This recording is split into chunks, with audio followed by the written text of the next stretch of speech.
Hello mga karelasyon. Sa bawat relasyon, mahalaga ang pagkakaintindihan at respeto sa isa't isa. Pero hindi maikakaila na may mga ugali talaga na kahit gaano ka pa kaganda o kabait ay nakakabawas ng gana ng lalaki sa isang babae. At kung hindi ito nabibigyang pansin, maaring magdulot ito ng paglamig o tuluyang paglayo ng damdamin ng lalaki. Kaya sa video na ito, pag-uusapan natin ang mga bagay na ayaw ng lalaki sa babae.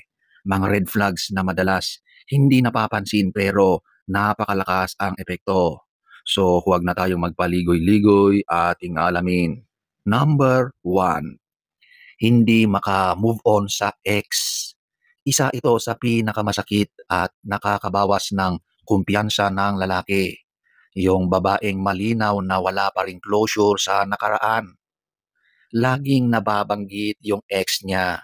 Ikinukumpara ang current boyfriend sa dating karelasyon. O minsan, kahit hindi sinasabi, halatang may iniisip pa doon sa kanyang nakaraan. Para sa lalaki, parang hindi niya buong puso ang pagtanggap sa kanya ng babae. Parang pansamantala lang siya. Parang rebound, option. Psychologically speaking, ang hindi pa tapos sa ex ay may unfinished emotional business. At habang may iniiyakan ka pa sa nakaraan, mahihirapan kang magmahal ng buo sa kasalukuyan. At alam nyo ba, ang mga lalaking seryoso ay marunong umatras kapag nararamdaman nilang hindi sila ang priority sa puso ng babae.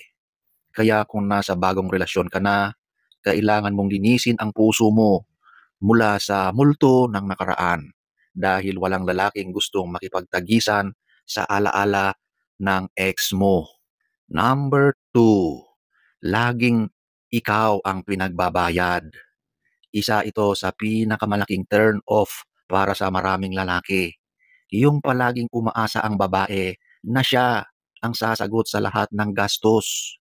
Hindi ibig sabihin na ayaw ng lalaki na gumastos. Sa katunayan, gusto nila yon kapag sila ang nagbibigay. Pero ang ayaw nila ay yung feeling na obligado sila palagi. Kapag naramdaman niyang parang walking ATM na lang siya, unti-unti siyang mawawalan ng gana. Masakit man sabihin pero maraming lalaki ang umiiwas sa babae na mukhang pera. Mas attractive sa lalaki ang babaeng may initiative. Yung minsan, siya ang nagyayaya, siya ang nagbabayad, o at least man lang nag-aalok siya, nag-o-offer din siya. Hindi mo kailangang bayaran lahat. Pero yung gesture mo na willing ka, malaking bagay yon sa lalaki. Hindi ito tungkol sa pera. Ito ay tungkol sa pagiging patas, pareho, respeto, at pagmamahal na hindi nakabase sa gastos. Number 3, yung babaeng laging tama. Minsan kahit mali, ipinaglalaban. Kapag may argumento, hindi marunong umamin ng pagkakamali. Gusto laging siya ang may huling salita. Para sa lalaki, ito ay ubos pasensya at lakas. Walang perpektong tao.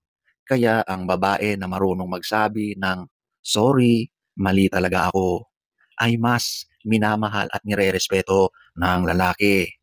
Ang pagiging laging tama ay isang uri ng kontrol at kayabangan. At kapag nararamdaman ng lalaki na wala siyang boses sa relasyon, napapagod yan. Mas gusto ng lalaki ang babaeng marunong makinig, handang umintindi, at hindi sinusukat ang relasyon base sa kung sino ang panalo.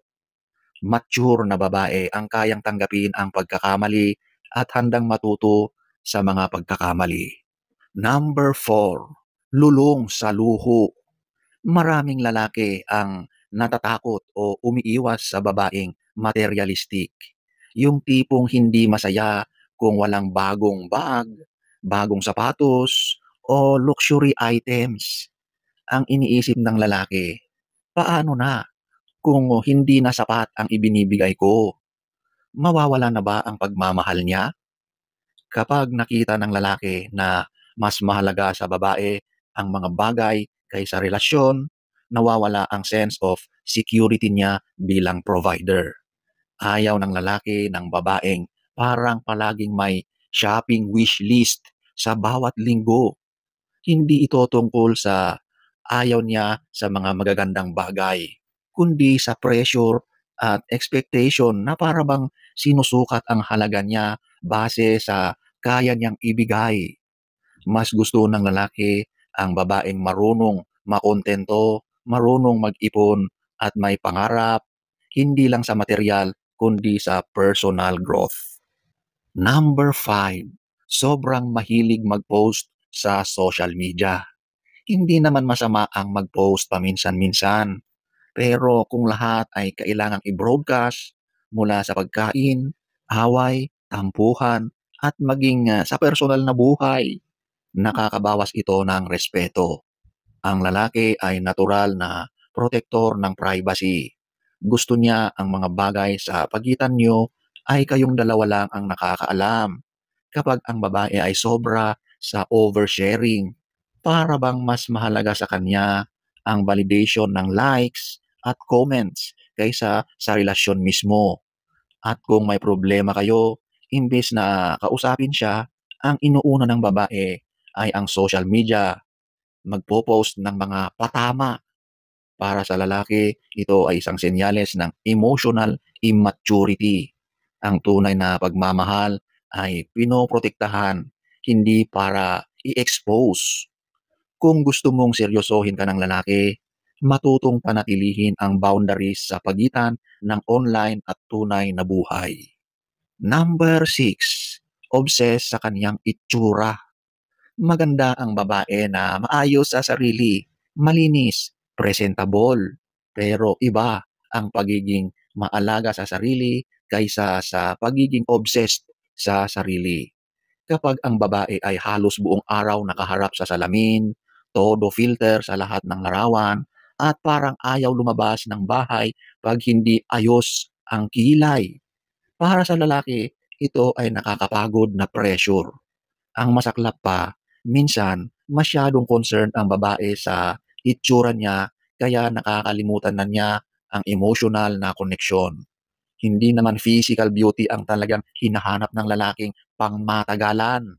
Gusto nila ng babaeng confident, natural, at marunong tanggapin ang sarili kahit hindi perpekto. Kapag ang babae ay laging insecure sa itsura niya, ang lalaki rin ay napapaisip kung sapat ba siya o kung puro forma lang ang mahalaga sa partner niya. Ang tunay na attractive sa lalaki ay hindi makeup sa katawan, kundi yung babaeng confident sa sarili kahit walang makeup o filter. Tandaan nyo ladies, karamihan, majority ng lalaki ay gusto ang babaeng simple at natural. Hindi ko nilalahat ang kalalakihan pero majority gusto ay simple. Lahat ng taong nagmamahal ay may kanya-kanyang standards at hindi ito masama basta't nauunawaan natin kung paano ito nakakaapekto sa partner natin. Ang mahalaga, handa tayong magbago, mag-adjust, at matutong makinig. Dahil sa isang relasyon, hindi lang mahalaga ang pagmamahalan, mas mahalaga ang pagrespeto sa damdamin ng bawat isa. So sana ay nagustuhan nyo ang ating topic for today. Next story time. Don't forget to subscribe.